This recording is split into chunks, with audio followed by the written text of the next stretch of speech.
அன்பான நண்பர்களே வணக்கம். நாம் கேட்டுக்கொண்டிருப்பது வீரயுக நாயகன் வேள்பாரி. வாசிப்பது ஸ்ரீலதா தயாளன். போன பகுதியின் சுவாரஸ்யங்கள். பறவைகளும் விலங்குகளும் கொடுக்கும் ஓசைக்கு எதிர் ஓசை கொடுக்க மனிதனாக்கால் முடியாது. மரநாய் இதன் ஓசை மனிதனை ஏமாற்றும். இரத்த சிலந்திகள் உடலில் பட்டவுடன் கொப்புளங்கள் தோன்றும். கருங்கொண்டை வல்லூறுகள் எரிவண்டை கண்ணிமைக்கும் முன் வேட்டையாடின. கருஞ்சுரைக்காய் பால்பட்டால் கருவிழி கரைந்துவிடும். பாறைகளை உரிக்கும் கொடுக்கு கொண்ட ஈயல் மனிதனை மூர்க்கனாக்கும். அணுவள்ளி பூண்டு. இப்படி எத்தனை எத்தனை சுவாரஸ்யங்கள்! அப்பப்பா! தேவவாக்கு விலங்கை காக்கும் முயற்சியில் பாரியின் வேட்டையை பார்த்து கொண்டிருந்தோம். இனி கதைக்குள். பாரி மூச்சிறைத்தபடி பார்த்து கொண்டிருந்தான். கண்களுக்கு முன்னால் வேட்டை தப்பித்து போய்க் கொண்டிருந்தது. சுண்டா பூனைகளை வீழ்த்திவிட்டு தப்பிப்போகும் மனிதர்களை அவனது கண்கள் முதன் முறையாக பார்த்தன. தாவி குதித்து அவர்களை விரட்டிச் செல்ல உடல் துடித்த பொழுதும் மனம் சூழலை புரிந்து கொள்ள போராடியது. அடங்காத ஆவேசத்தோடு சற்றே பின்னால் திரும்பினான்.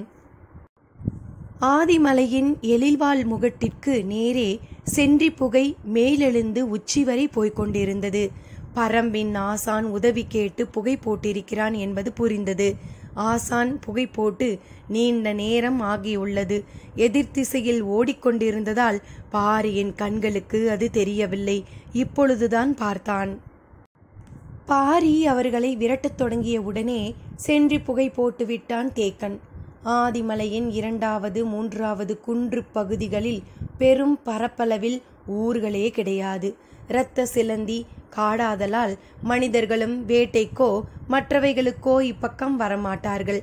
எனவே புகை பார்த்து வருவதாக இருந்தால் மிக தொலைவில் இருந்துதான் வரவேண்டும். ஆனால் மழைக்காலமாதலால் மேகங்கள் கீழிறங்காமல் இருந்தால்தான் புகை உச்சிக்கு போனாலும் மனிதர்களால் கண்டறிந்து வர முடியும்.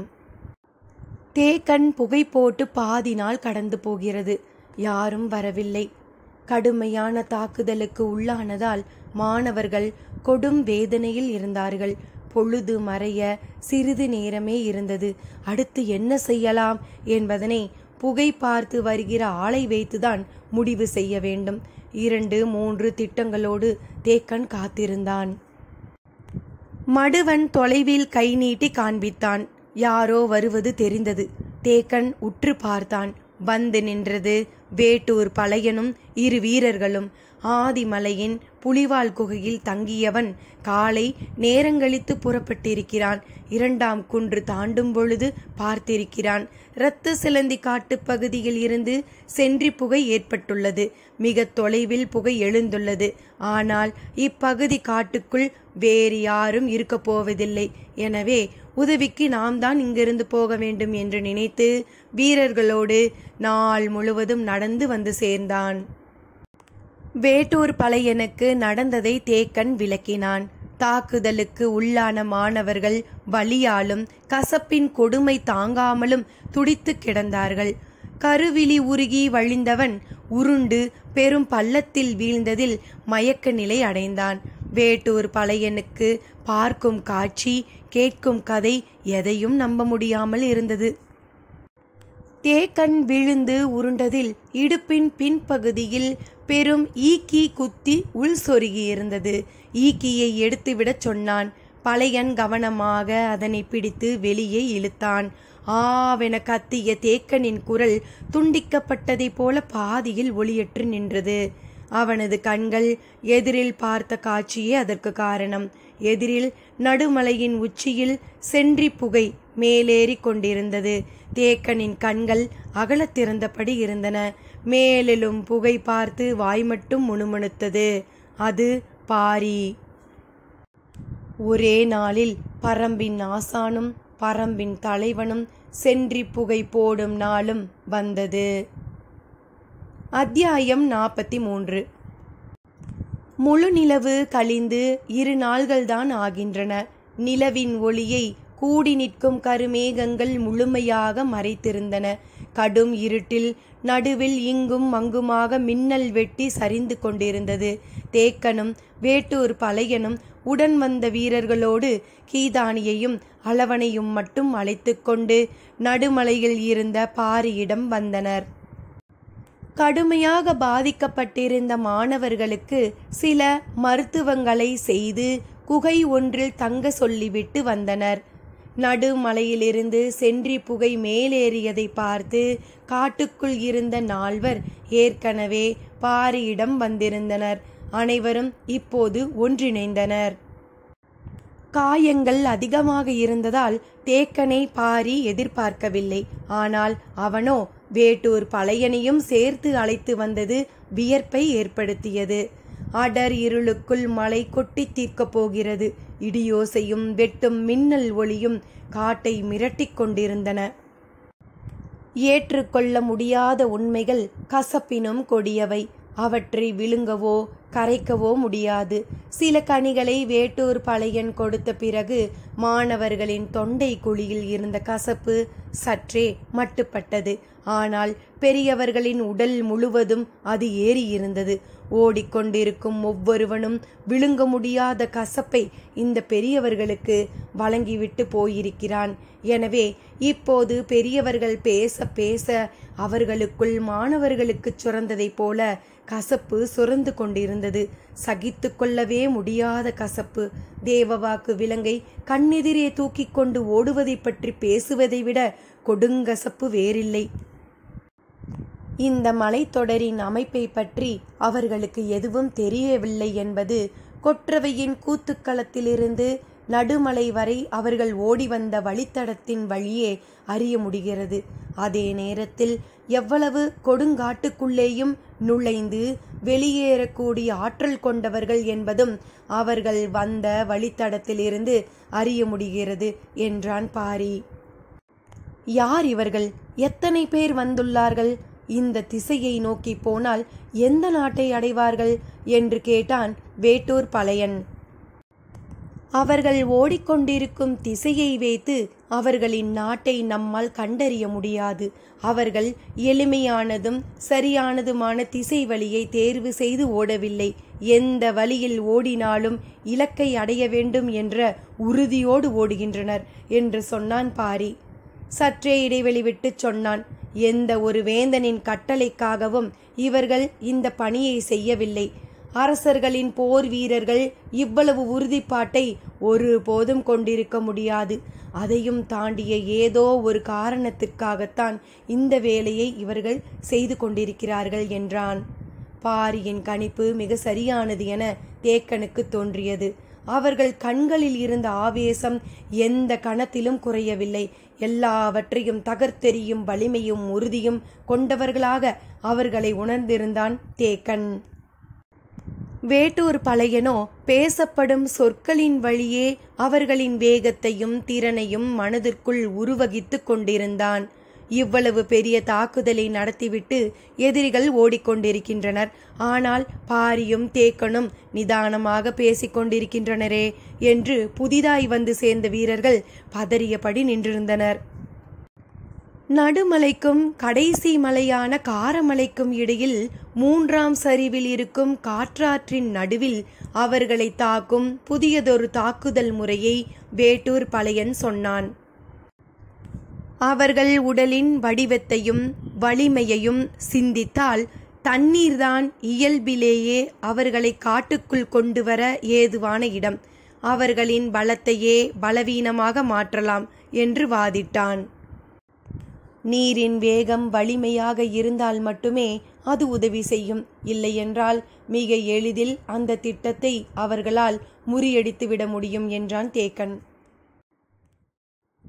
வேறு வழி என்ன என சிந்தித்தபோது பாரி சொன்னான், நடுமலையிலிருந்து காரமலை வரை அவர்களை குறுக்கீடு செய்ய வேண்டாம், ஓடட்டும்.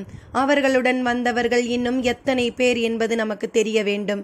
அவர்கள் அனைவரும் ஒன்றிணைந்த பிறகுதான் நாம் தாக்குதலை தொடுக்க வேண்டும் என்றான். தேக்கனும் வேட்டூர் பழையனும் சற்றே அதிர்ந்தனர். காரமலையை தாண்டிவிட்டால் சில இடங்களில் 1-2 குன்றுகள் இருக்கின்றன. சில இடங்களில் அதுவும் இல்லை. மிக எளிதாக சமதளம் காட்டுக்குள் நுழைந்து விடலாம். எனவே பாரி சொல்வது ஆபத்தான திட்டமாக அவர்களுக்கு தோன்றியது. இதை தவிர வேறு எந்த திட்டமிடலை செய்தாலும் நம்மால் அவர்களை வளைக்க முடியாது.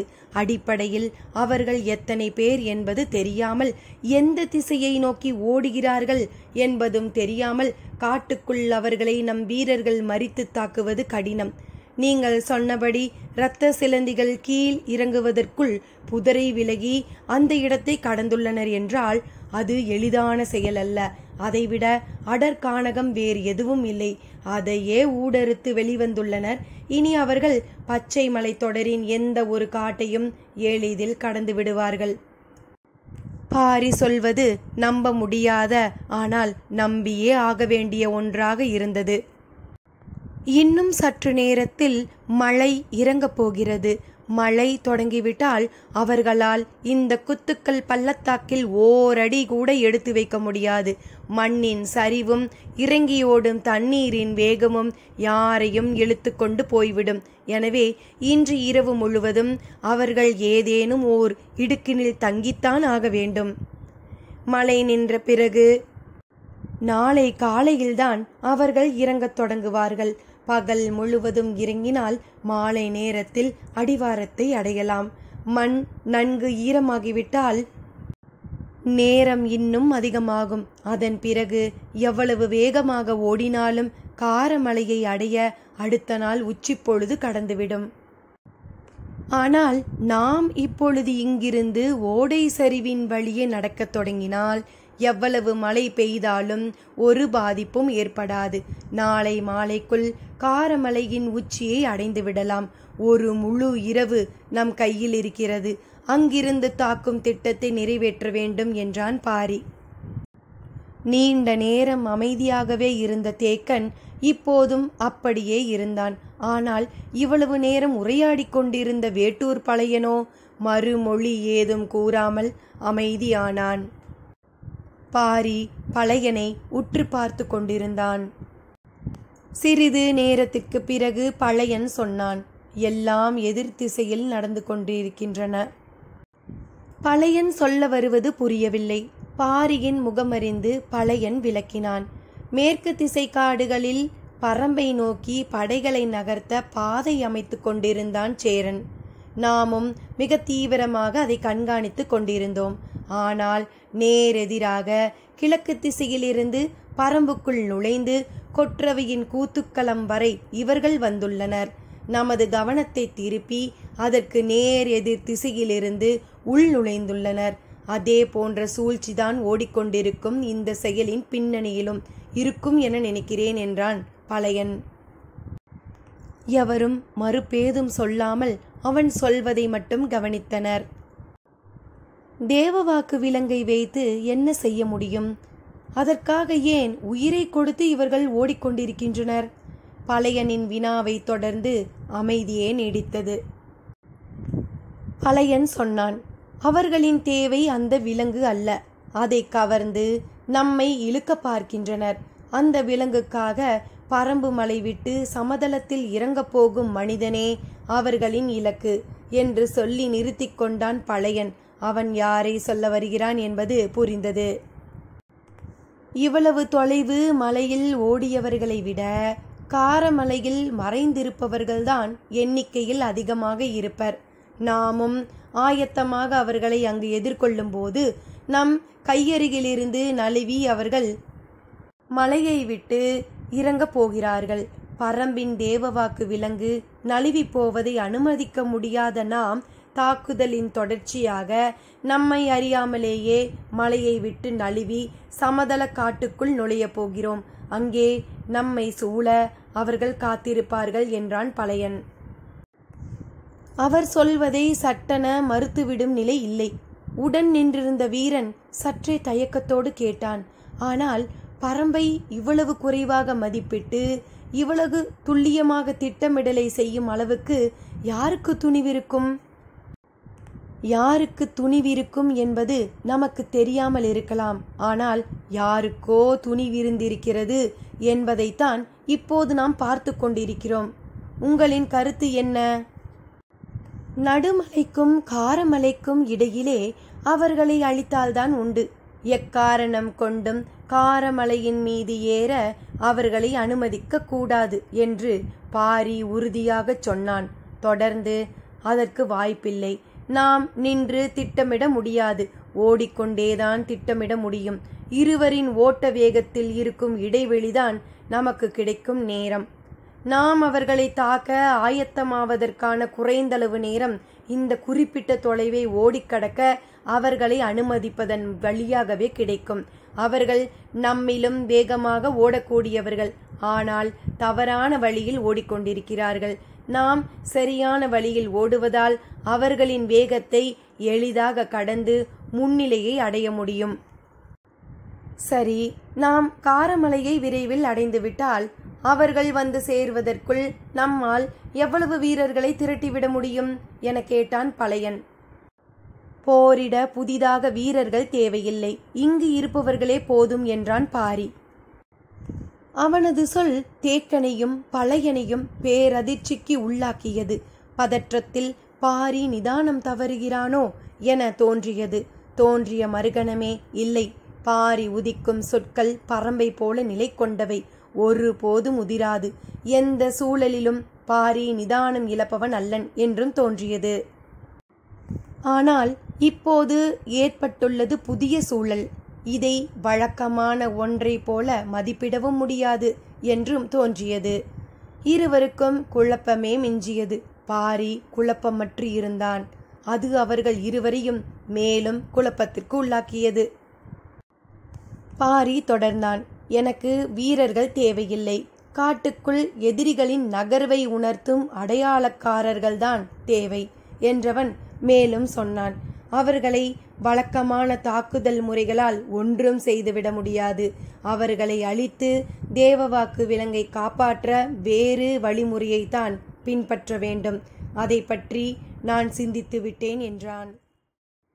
பாரியின் குரலில் இருந்த உறுதி எதிர்கேள்விக்கான இடம் எதையும் விட்டு வைக்கவில்லை. ஆனாலும் பழையன் கேட்டான். நீ இவ்வளவு உறுதி கொண்டு சொல்வதால் நான் ஏற்கிறேன். ஒருவேளை அவர்கள் தேவவாக்கு விலங்கை தூக்கி கொண்டு சமதள காட்டுக்குள் நுழையும் சூழல் வந்தால் பறம்பை விட்டு நீ கீழிறங்க கூடாது. நாங்கள் பின்தொடர்ந்து தாக்கி அதை கைப்பற்றுவோம். இந்த உறுதியை அளிப்பதன் மூலம் எனது உறுதியை கேள்விக்குள்ளாக்க விரும்பவில்லை. அவர்களால் ஒருபோதும் பறம்பின் எல்லையை தாண்ட முடியாது. பாரியின் சொல் பாறை என நிலை கொண்டது. இடியோசையில் திசைகள் நடுங்கின. மழை இறங்கியது. வெட்டும் மின்னல் ஒளியில் காட்டின் மேற்கூரை கலன்றுவிட்டது போல் தெரிந்தது. தேவவாக்கு விலங்கு என்பது கொற்றவையின் குறி சொல்லும் குழந்தை. அதை எதிரியிடம் பறிகொடுப்பது நமது உயிரை கொடுப்பதற்கு நிகர். ஒரு போதும் அது நிகழாது. முழங்கும் பாரியின் குரலே இடியோசை என காடெங்கும் ஒலித்தது. எதிரிகளை அழிக்கும் பணி பாரியனுடையனது என ஆனது. அவர்கள் எந்த இடத்தில் காரமலையை கடக்கப் போகின்றனர் என்பதனை கண்டடைவதும் அங்கிருந்து அவர்கள் போகும் வழியை தெளிவாக தெரியப்படுத்துவதும் தான் மற்றவர்களின் வேலை. இருப்பவர்களை இரு கூறாக பிரித்தனர். பாரி தன்னுடன் கீதானியையும் அளவனையும் வைத்து கொண்டான். வந்த வீரர்களில் அம்பு எய்வதில் சிறந்த இருவரை உடன் அழைத்து கொண்டான். மற்ற எல்லோரையும் இன்னொரு குழுவாக்கினான். அவர்களுக்கான பணி உறுதியானவுடன் அவர்கள் நடுமலையின் தென்புறம் நோக்கி புறப்படத் தொடங்கினர். பாரி வடதிசையை நோக்கி புறப்பட்டான். காட்டில் வீறு கொண்டு மழையடிக்கும் போது நிலம் பார்த்து மிக கவனமாக அடியெடுத்து வைக்க வேண்டும். இல்லையென்றால் நீரும் நிலமும் மனிதனை விழுங்கிவிடக்கூடும். ஆனால் இப்போது நடப்பது வேறொன்று. மின்னலை கைகோளாக கொண்டு நடக்கும் மனிதர்களை காடு பார்த்து கொண்டிருந்தது. தங்கள் தோளில் பட்டு தெரிக்கும் நீர்த்துளி மண்ணில் விழும் முன் மறுகுன்று கடக்க அவர்கள் முயன்று கொண்டிருந்தனர். தேக்கனும் வேட்டூர் பழையனும் உடன் வந்த 4 வீரர்களும் தென் திசை நோக்கி விரைந்தனர். அதிகாலைக்குள் குடிமனூரை அடைந்தே ஆக வேண்டும். அங்குதான் கூவல் குடியினர் இருக்கின்றனர். இந்த ஆண்டு நடந்த கொற்றவை கூத்தில் 8ஆம் நாள் விழா கூவல் குடியினருடையது. கூவல் குடியினர் இயற்கையின் ஆதிமைந்தர்கள். தவளையை வழிபடுபவர்கள். தவளையின் குரல் வலையிலிருந்து எழும் ஓசை பறையின் அதிர்வலை ஓசையோடு விஞ்சக்கூடியது. அதனால்தான் தவளையை ஓசையின் அரசி என்று அழைக்கின்றனர். அளவு சிறுத்த இடியை அடித்தொண்டையில் வைத்து இரவெல்லாம் கத்திக்கொண்டே இருக்கும் உயிரினம் அது. களைப்பின்றி ஓசையை எழுப்பிக்கொண்டே இருப்பதில் தவளைக்கு நிகரானது எதுவும் இல்லை. கூவல் குடியினரும் அதை போல்தான். அவர்களின் குரல் வலை இடியோசைக்கு நிகரானது மட்டுமன்று, இளைப்பாறுதல் அற்றது. எவ்வளவு பெரிய மலைத்தொடரையும் ஒளி குறிப்புகளையும் கொண்டு இணைத்துவிடும் ஆற்றல் கொண்டது. மலையில் ஓசை எழுப்பும் பெரும் கருவி என்றால் அது காரிக்கொம்புதான். எல்லா மலை ஊர்களிலும் அது இருக்கும். அதை எளிதாக எடுத்து ஊத முடியாது. அதை ஊத மிக சிறந்த பயிற்சி வேண்டும். முழு வலிமையோடு ஊதினால் மலை முழுவதும் எதிரொலிக்கும். ஒரு முறை ஊதுவது, இரட்டித்து ஊதுவது என்ற 2 முறைகளால் மலை மக்கள் தங்களின் குறியீட்டு முறையை பயன்படுத்தி செய்திகளை பரப்புகின்றனர். அதிலிருந்து சற்றே மாறுபட்டவர்கள் பரம்பின் மக்கள்.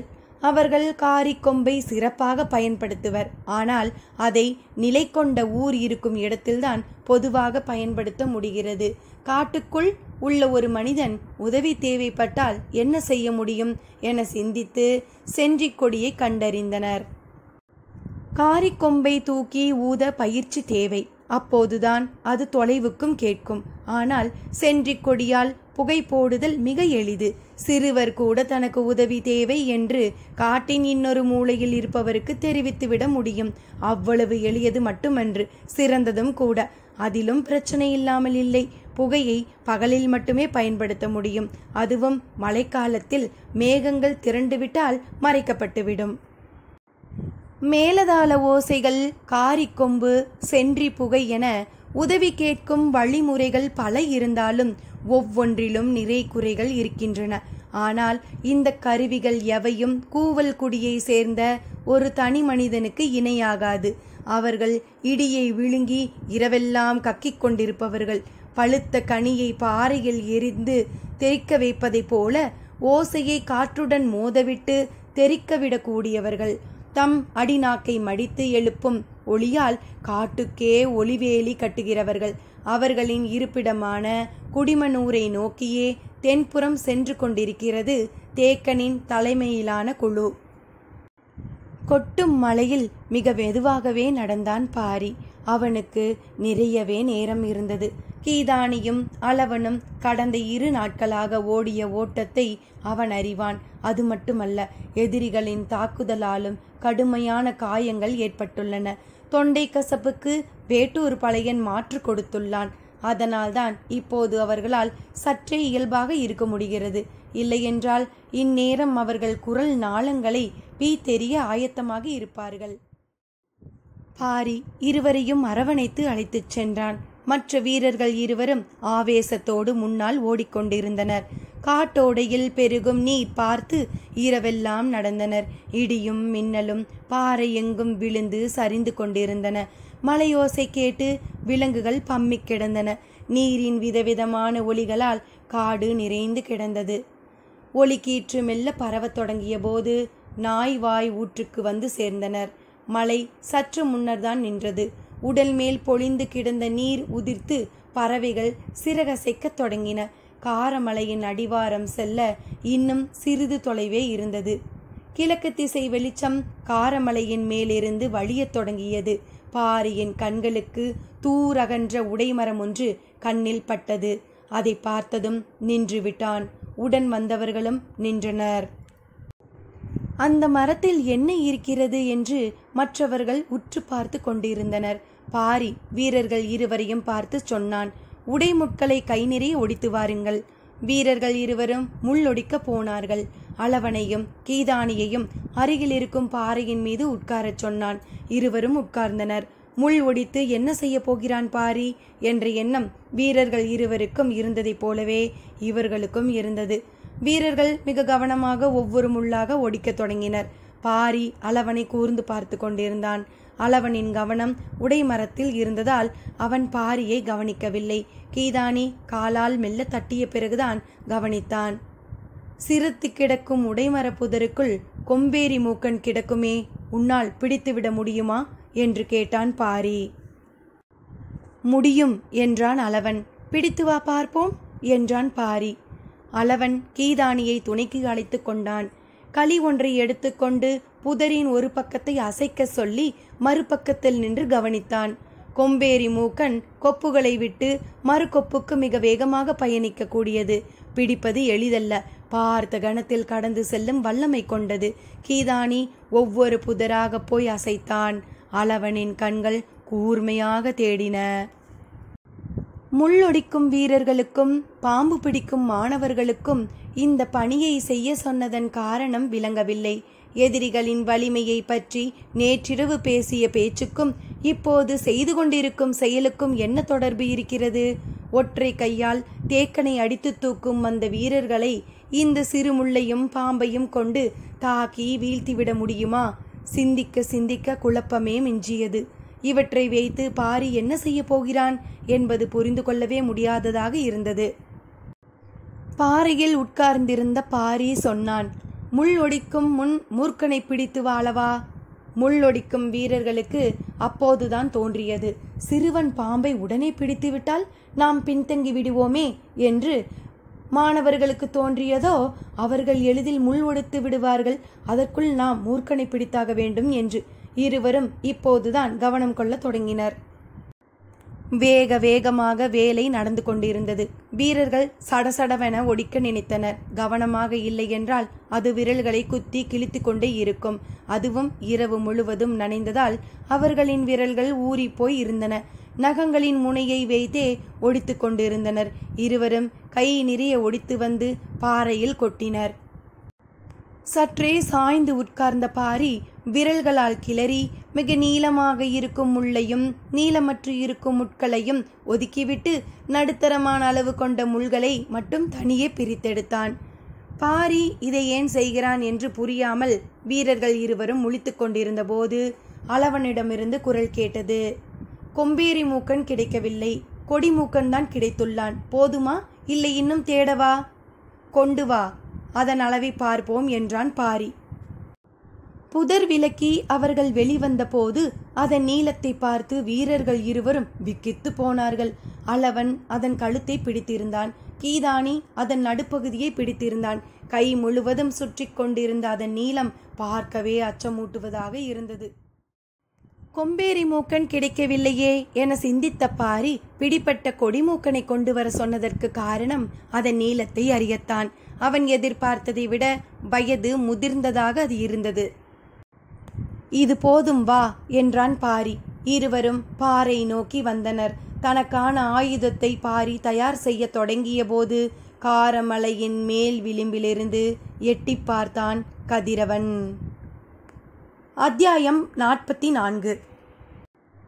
கூவல் குடியினர் 8 பேரை அழைத்து வந்தான் தேக்கன். அதில் 3 பேர் வயதானவர்கள், 5 பேர் இளைஞர்கள். வயதானவர்கள் எழுப்பும் ஓசை இணையற்றதாக இருக்கும். மலையின் எந்த எல்லைக்கும் அவர்களால் குறிப்பு சொல்ல முடியும். ஆற்று நீரில் சுழி ஏற்படுத்துவது போல காற்றில் ஓசை கொண்டு சுழிக்கச் செய்யும் ஆற்றல் கொண்டவர்கள். ஆனால் காட்டை ஊடறுத்து வேகமாக ஓட முடியாது. இளைஞர்களால் அவர்களின் அளவுக்கு ஓசையை காடு தாண்டி வீச முடியாது. ஆனால் தங்களின் ஓட்டத்தால் அந்த இடைவெளியை நிரப்பி விடுவார்கள். ஊரில் இருந்த 8 பேரை அழைத்து கொண்டு அதிகாலையிலேயே காரமலையில் ஏறத் தொடங்கிவிட்டான் தேக்கன். மிக விரைவாகவே அவர்கள் மலை உச்சியை அடைந்துவிட்டனர்.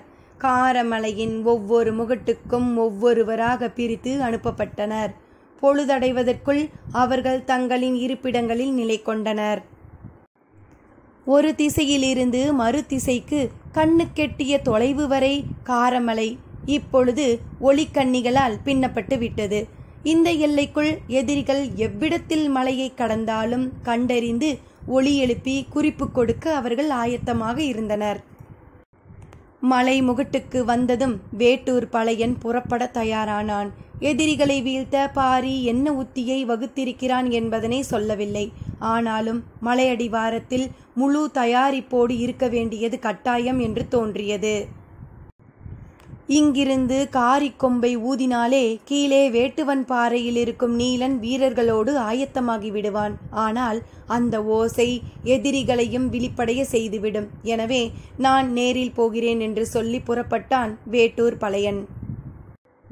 பழையனை கீழே அனுப்புவது முறையல்ல என்று தேக்கனுக்கு தோன்றியது. மலையின் மீதிருந்து எதிரிகளை வீழ்த்த பாரி போரிடும்போது நாம் உடனிருப்பது கட்டாயம் என்று தோன்றியது. அதே நேரத்தில் முன்னெச்சரிக்கையாக சிலவற்றை செய்ய வேண்டியதும் அவசியம் என தோன்றியது. முடிவெடுக்க தயங்கினான் தேக்கன். வேட்டூர் பழையனால் தேக்கனை புரிந்து கொள்ள முடிந்தது. அவன் எதிரிகளை கூத்துக்களத்திலிருந்து விரட்டி வருகிறான். அவனது எல்லா முயற்சிகளையும் முறியடித்து அவர்கள் முன்னேறி வருகின்றனர். பரம்பு நாடு தோன்றிய காலத்திலிருந்து இன்று வரை இப்படியோர் எதிரியை கண்டதில்லை. அதே நேரம் பாரி அவர்களை வீழ்த்தும் வழிமுறையை கண்டறிந்து விட்டேன் என்று திடமான சொல் கொண்டு காத்திருக்கிறான். எதிரிகளின் தாக்குதலை தனது உடல் முழுவதும் ஏற்றிருக்கிறான் தேக்கன். அவர்களின் ஆற்றல் பற்றி அவனுக்கு ஆழமான கருத்து உருவாகி இருக்கிறது. அவர்களை வீழ்த்தும் உத்தியை பற்றி பாரி எதுவும் சொல்லாததால் தேக்கனின் மனம் நிலை கொள்ளவில்லை. தடுமாற்றம் தவிர்க்க முடியாததாக இருக்கிறது. புரிந்து கொண்ட பழையன் புரியாததை போல அவனை விட்டு விலகி நடக்கத் தொடங்குகிறான். 2 கிழவர்களின் மனநிலையும் 2 விதமாக இருக்கின்றன. இருவரும் பாரியின் சொல்லை ஏதோ ஒரு வகையில் கடந்து கொண்டிருக்கின்றனர். ஒருவேளை பாரியால் எதிரிகளை வீழ்த்த முடியாமல் போய்விட்டால் என்ன செய்வது என்ற எண்ணம் மனதின் ஆழத்தில் உருவாகி இருக்கிறது. அதனை அவர்கள் நம்பாமல் இருக்க முயல்கிறார்கள். ஆனால் எதிரியின் இணையற்ற ஆற்றல் அவர்களை அடுத்தடுத்து சிந்திக்க செய்கிறது. அச்சிந்தனை பாரியின் சொல்லை கடந்தும் போய்கொண்டிருக்கிறது. 3 மலைகளை கடந்து உள்ளே வருவதுதான் எல்லா வகையிலும் கடினமானது. உள்ளே வந்துவிட்டால் வெளியேறுவது அவ்வளவு கடினமல்ல. இயற்கையில் அமைந்துள்ள இந்த சாதகமான நிலையை 2 கிழவர்களும் அறிவர். காட்டுக்குள் தப்பியோடும் ஒருவனை விரட்டிச் சென்று மறிப்பது எளிதல்ல. அதுவும் இவர்கள் அபாரமான ஆற்றல் கொண்டவர்களாக இருக்கின்றனர். எண்ணங்கள் ஓடியபடி இருக்க வேட்டூர் பழையன் புறப்பட்டான். காரமலையின் கீழ் திசை சரிவில் இருக்கும் ஒவ்வொரு பாறையும் பிளவும் முடிச்சும் மரமும் செடியும் விலங்கும் அவன் சொல் கேட்பன. எதிரிகளை பற்றி இவ்வளவு நேரம் கேட்ட செய்தியிலிருந்து அவன் சில முடிவுகளுக்கு வந்திருந்தான். எதிரிகளை வீழ்த்த எவற்றை செய்யக்கூடாது என மனதில் பட்டியலிட்டான். வேட்டுவன் பாறையில் மிக சிறந்த வேட்டை நாய்கள் இருக்கின்றன. ஆனால் அவற்றை தாக்குதலில் ஈடுபடுத்தக்கூடாது. சுண்டா பூனையையே கொன்று வீழ்த்தியவர்கள் வேட்டை நாயை எளிதில் வீழ்த்தி விடுவார்கள். தேக்கனையே அடித்து தூக்கியவர்கள் எவ்வளவு பெரிய வீரனையும் சரித்து விடுவார்கள். எனவே அவர்களை நேர்நிலையில் எதிர்கொள்ளக்கூடாது. உடலின் வலிமையும் காட்டுச் செடியை கிழித்து முன்னகரும் ஆற்றலும் இணையற்றவையாக இருக்கின்றன. எனவே அவர்களை பின்தொடர்ந்து விரட்டி தாக்க முடியாது. அவற்றையெல்லாம் கடந்த வழி என்ன இருக்கிறது என்று சிந்தித்தபடியே மலை இறங்கினான் வேட்டூர் பழையன். நீண்ட நேரம் சிந்தித்தாலும் விடை ஏதும் கிடைக்கவில்லை.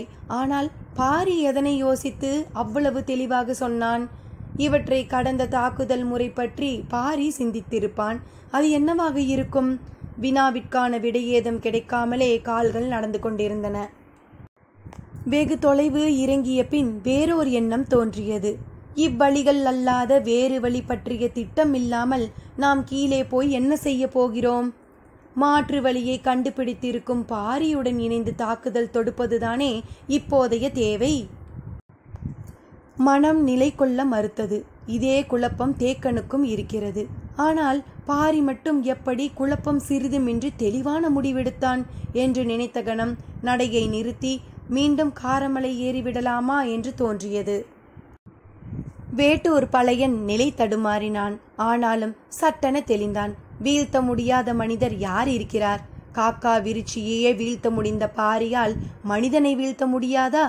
எவ்வளவு பெரும் வீரனாக இருந்தாலும் திருடி செல்பவனின் உள்ளம் அச்சங்கொள்ளத்தானே செய்யும். அதனை தடுக்க நினைப்பவன் வெற்றி பெறுவதற்கு வீரத்தை கடந்த ஆயுதங்கள் உண்டு. எண்ணங்கள் உருவேறியபடி இருக்க வேட்டூர் பழையனின் கால்கள் பல மடங்கு வேகத்தோடு வேட்டுவன் பாறையை நோக்கி கீழிறங்கிக் கொண்டிருந்தன. கொற்றவை கூத்திற்கு போனதிலிருந்து எவ்வியூரிலேயே தங்கியிருந்த மயிலா சில நாட்களுக்கு முன்புதான் கீழிறங்கி வந்தாள். வந்ததும் வேட்டுவன் பாறையில் இருந்த நீலனை பார்க்க போனாள். நீலனோ பகரி வேட்டைக்கு செல்பவர்களோடு இணைந்து உள்காட்டுக்குள் போயிருந்தான். 3 நாட்களாக அவன் வந்து சேரவில்லை. அதன் பின் இருவரும் சந்தித்து கொண்டாலும் முழு பொழுதையும் சேர்ந்து கழிக்கும் வாய்ப்பின்றியே இருந்தது. நேற்று பகலில்தான் இருவரும் சந்தித்தனர். மாதங்கள் கடந்ததால் தவித்தலையும் கண்களோடு மயிலா கேட்டாள். நான் சொல்லும் இடத்திற்கு என்னை அழைத்துச் செல். எங்கே என்றான் நீலன். சுனைவால் முடுக்கிற்கு. நீலன் எதிர்பார்க்கவில்லை. வழக்கமாக அருகில் இருக்கும் குன்றுக்கு தானே செல்வோம். இப்பொழுது ஏன் அங்கு அழைத்துச் செல்ல சொல்கிறாய்? காரணம் இருக்கிறது, அழைத்துச் செல். அங்கு சிறிய நீர்க்குட்டை மட்டுமே உண்டு. அதை காணவா அவ்வளவு தொலைவு செல்ல வேண்டும் என நீலன் தயங்கினான். ஏன் தயங்குகிறாய் என கேட்டாள் மயிலா. சுனைவால் முடுக்கு காரமலையின் பின்புற சரிவில் இருக்கிறது. நாம் போய் சேரவே இரவாகிவிடுமே என்றான். ஆமாம், அது இருளுக்குள் இருந்து காண வேண்டிய இடம் என்றாள். நீலனுக்கு புரியவில்லை. அவ்விடம் சிறிய நீர்க்குட்டை மட்டுமே உண்டு. நீ வேறு இடத்தை நினைத்து கொண்டு சுனைவால் முடுக்கை சொல்கிறாய் என்று நினைக்கிறேன் என்றான். இல்லை, நான் தெரிந்தேதான் சொல்கிறேன். என்னை அவ்விடம் அழைத்துச் செல். வானில் கருமேகங்கள் ஏறி வருகின்றன. பொழுது மறைவதற்குள் மழை வந்துவிடும். இரவெல்லாம் கொட்டி தீர்ப்பதற்கான வாய்ப்பிருக்கிறது என்றான் நீலன். அவனது அறியாமையை எண்ணி சிரித்தபடி மயிலா சொன்னாள். அதற்காகத்தான் என்னை அழைத்துச் செல்ல சொல்கிறேன். இப்பொழுதும் அவனுக்கு புரியவில்லை. அது கண்டு மகிழும் இடமும் இல்லை, காதல் கொள்ள ஏற்ற இடமும் இல்லை.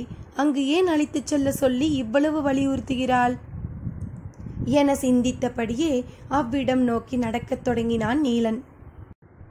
மயிலாவுக்கு கபிலரோடு இருந்த காலத்தை பற்றி நீலனிடம் பகிர்ந்து கொள்ள எண்ணற்ற செய்திகள் இருந்தன. அதே போலத்தான் நீலனுக்கும் கடந்த வாரம் முழுவதும் உள்காட்டிற்கு வேட்டைக்கு போனதால் சொல்லத் தவித்து கொண்டிருக்கும் சொற்களோடு காத்திருந்தான். பொதுவாக எல்லையில் கவனம் செலுத்துவதால் பிற வீரர்களோடு சேர்ந்து உள்காட்டு வேட்டைக்கு நீலன் போவதில்லை. ஆனால் மயிலா இல்லாத வெறுமையை கடக்க முடியாததால் மனமாற்றத்திற்காக தான் இம்முறை பகரி வேட்டைக்கு செல்பவர்களோடு இணைந்து போனான். கார்காலம், உயிரினங்கள் இணை சேரும் காலம். அதுவும் உள்காடுகளில் பெரும் குன்றுகளே ஒன்றினை ஒன்று கட்டியணைத்து கிடைப்பதை போலத்தான் காட்சிகள் தெரியும். தும்பிகளில் தொடங்கி துதிக்கை திருகும் யானைகள் வரை இணையும் கால அளவை பற்றியே பார்த்து கணித்து பேசி சென்றனர் அனைவரும். வேட்டையாட வேண்டிய விலங்கினை கூட எல்லா காலங்களிலும் வேட்டையாடிவிட முடியாது. இணை சேர வழியின்றி கூட்டங்களிலிருந்து தப்பிய விலங்குகள் மட்டுமே கார்காலத்து வேட்டைக்கு உகந்தவை. தாவரங்கள் ஒன்றினை ஒன்று பின்னுவது போல விலங்குகளும் பின்னுகின்றன. விலங்குகள் பிடரி கவ்வி முயங்குவதை போல தாவரங்களும் முயங்குகின்றன. பகரி வேட்டையாட செல்லும் அனைவருமே வயதில் மூத்த பெரியவர்கள்தான். அவர்களின் உதவிக்காக இளைஞர்கள் சிலர் உடன் சென்றனர். கார்காலத்தில் கனிந்திருக்கும் உயிரினங்களின் காதல் வாழ்வை பெரியவர்கள் எளிதில் கடந்து போய்விடுவர். ஆனால் இளைஞர்களால் அப்படி கடக்க முடியவில்லை. இணை சேருதல் உயிரின பொதுமை. ஆனால் அக்காட்சி காணும் கண்களுக்குள் கடத்தும் உணர்வு பொதுமையானதல்ல. வாழ்வின் எந்நிலையில் அவன் நிற்கிறானோ அந்நிலையோடு தொடர்புடையது. இளைஞர்கள் நிற்கும் நிலையில் நிலை கொள்ளாமல் இருந்தனர். காமம் நிலை கொள்ளாமையை அடிப்படையாக கொண்டது. அது நடப்பன, ஊர்வன, பரப்பன என்று எவ்வொன்றிலும் இடமிருந்தும் பாய்ந்து வந்து மனிதனை கவ்வி பிடித்து கொள்ளக்கூடியது. விலார் விலாராக உடம்பிற்பதிந்த தடம் போல மண்ணிற்பதிந்து கிடக்கும் தடத்தை பார்த்ததும் ஒரு பெரியவர் சொன்னார். இது புலியின் முதற்கூடுகை. வாள் கொண்டு அடித்த தடங்கள் இவை. கடக்கும் பொழுது சொல்லும் சொற்கள், செய்திகள் கடக்க முடியாதவைகளாக மாறுவதை இளைஞர்கள் உணர்ந்தபடியே இருந்தனர். மயிலாவின் சடை பின்னிய கூந்தலின் தடம் தனது மார்பில் பதிந்து கிடந்த நினைவு நீலனை தாக்கிச் சென்றது. பெரியவர்கள் தடங்களை மண்ணிற் பார்த்து சொன்னபடி கடப்பதை இளைஞர்கள் நினைவைப் பார்த்து கடக்க முடியாமல் நின்றனர். மண்ணில் காதல் கொண்டால் அடுத்தவர் கண்ணில் தடம் படும் என்பதால்தான் முருகன் பரண் அமைத்தான். அடுத்து வந்தவர்கள் 4 காலூன்றி சிறு பரண் அமைத்து இறுக கட்டி கொண்டனர். அதனை கட்டில் என்றும் அழைத்தனர் என்றார் முன்னால் போன பெரியவர். இளைஞர்களின் விழிக்குறிப்பறிந்த அவர் இப்பேச்சை தொடர்ந்தார். பேச்சு எந்த கணம் காமத்தின் பக்கம் போகிறதோ அதன் பின் அதிலிருந்து விலகுதலை அதுதான் முடிவு செய்யும். நாம் முடிவு செய்துவிட முடியாது. விலகுதலும் இணைதலும் எப்பொழுது என்பதை கணிப்பதில்தான் இருக்கிறது காமத்தை கைக்கொள்ளும் வித்தை. அந்த பெரியவர் வித்தை தெரிந்த வீரனாக இருந்தார். இந்த ஒரு குறிப்பு சொன்னதும் இளைஞர்கள் மிக கவனமாக அவரை சூழ்ந்து வந்தனர். தனது சொல்லோடு அவர்களை இணைத்த பெரியவர் அதன் பின் வீடு திரும்பும் வரை அவர்கள் விலகாமல் பார்த்து கொண்டார். தேனின் சுவை சுவைப்பதில் அல்ல, சுவைத்ததில் இருக்கிறது. காமமும் அப்படித்தான் என்று அவர் சொன்ன சொல்லின் ஆழம் செல்ல அவர்களால் முடியவில்லை. மயிலா மட்டுமல்ல, அந்த கிழவன் சொன்ன சொற்கள் அனைத்தும் நீலனை பின்தொடர்ந்து வந்து கொண்டே இருந்தன. அவன் சுனைவால் முடுக்கு நோக்கி மிக வேகமாக அவளை அழைத்துச் சென்று கொண்டிருந்தான். மழை இறங்கும் முன் காரமலையின் முகட்டை தாண்டிவிட வேண்டும் என்ற எண்ணத்தோடு நடந்து கொண்டிருந்தான்.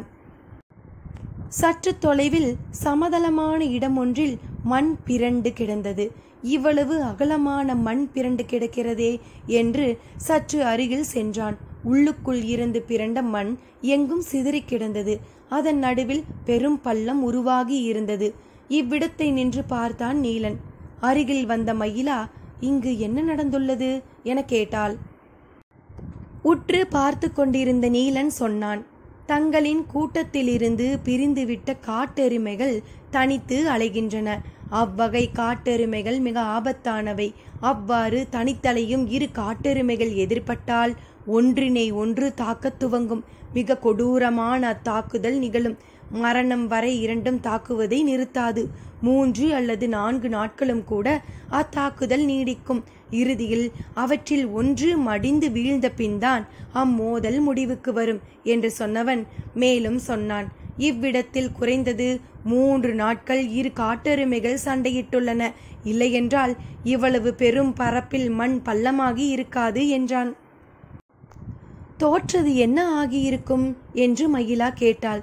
தோற்றது ஓடத் தொடங்கும். ஓடத் தொடங்கிவிட்டாலே அதன் மரணம் அடுத்த சில அடிகளில் நிகழப்போகிறது என்று பொருள். வென்றது அதனை குத்தி தூக்கி பள்ளத்தில் வீசியிருக்கும் என்றான்.